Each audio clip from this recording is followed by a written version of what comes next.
Hello, I am Supriya Lohar. I am working as an assistant professor at AISSMS Institute of Information Technology. I am going to talk about H-plane in this video. So as we know, microwave system is having several components including microwave source, microwave load that is being connected to each other by the waveguide. Not only this source and load, there are many other components like junctions, joints, corners, drives, directional couplers, ferrite device included in a microwave system. So today we are going to see the microwave T-junctions.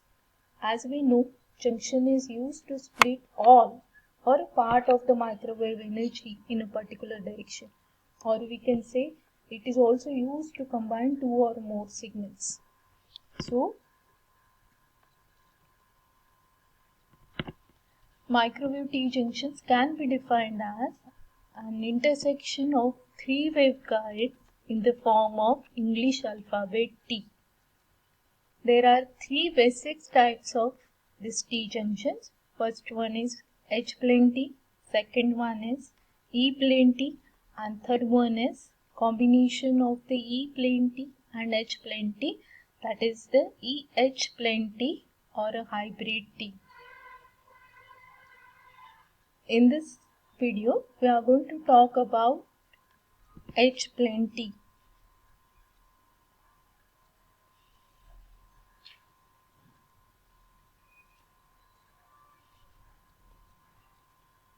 So, this junction is formed by cutting a rectangular slot along with the width of the main waveguide and attaching another waveguide that is as a side arm. We called it as H-arm. The port 1 and port 2 of the main waveguide are called as collinear ports, whereas port 3 is called as H-arm. H-plane T is called so because the axis of the side arm is parallel to the plane of the main transmission line. As all three arms of the H-plane T lie in a plane of the magnetic field divides itself into the arms. Therefore, this is also called as a junction, current junction.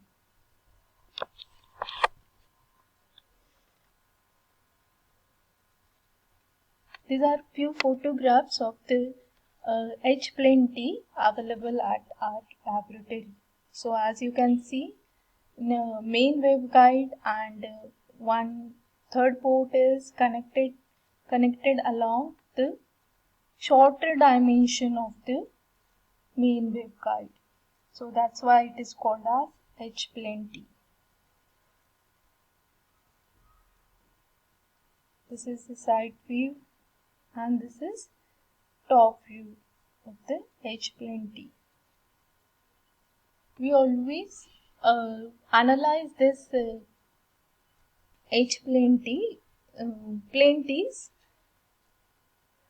in the form of scattering matrices. So, as we know, when we are talking about the traveling waves, we also we always talk about its power, not in terms of the voltages and currents. That's why we are going to use scattering parameters or S parameters for analyzing these T's. So, for this we are going to define scattering matrix. So, it is a square matrix which gives all the combinations of the power relationship between various inputs and outputs of the microwave junction, and each element of the matrix is called as scattering parameter or scattering coefficient. So, here A we define as an input to the particular port, B is defined as output to the various ports, Sij corresponds to the scattering coefficient resulting due to input at ith port, and output taken out of the jet port. SII denotes how much of the power is reflected back from the junction into the ith port when input power is applied to the ith port. So SII will depend upon whether that particular port, ith port, is terminated with the match load or not. Terminated with the match load means no load that you are connecting at the termination of the ith port, that it should be equal to the characteristics impedance of that waveguide. If it is so, there will be no reflections. Every power coming towards this load is absorbed by that load, and not a fraction of the power is reflected back to the source. So this is the scattering matrix, general form of the scattering matrix. As H plane T is having 3 ports, so this matrix is having 9 coefficient and order is 4 by 4.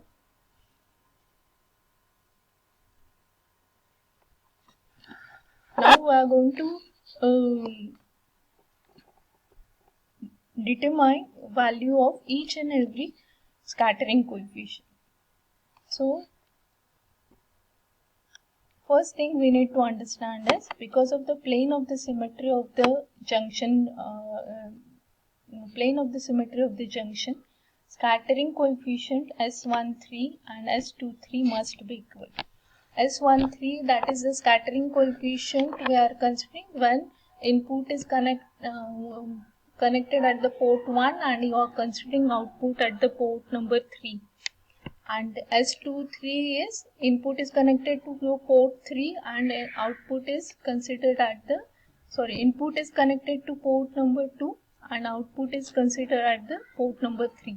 That means obviously you are talking about output at the port number 3. It should be similar in this H plane T. So S13 is equal to S23. Then from the symmetric properties of this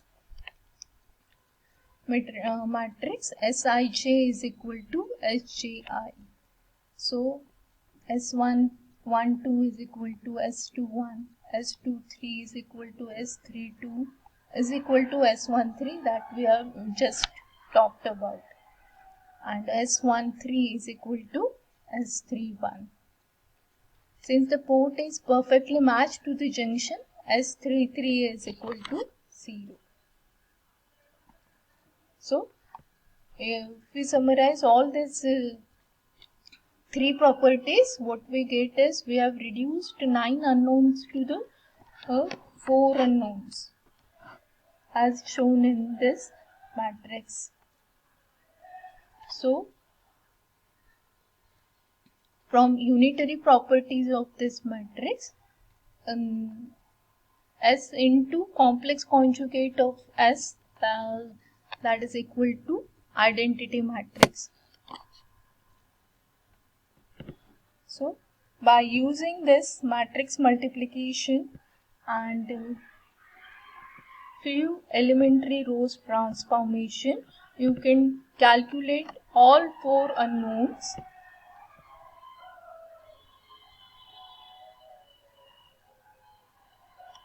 So finally what we get is scattering matrix for H plane T like this.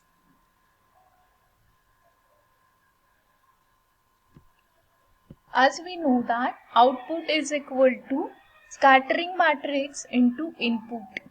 So we are going to consider this matrix multiplication to find out outputs at all 3 ports at the H plane T. So if you do the matrix multiplication, what we get is these 3 outputs at 3 outputs due to 3 inputs.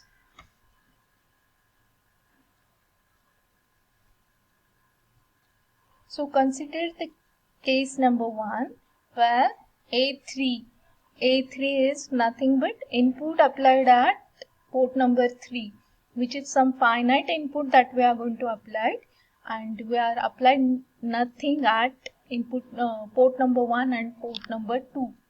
So if you substitute these values, just we have derived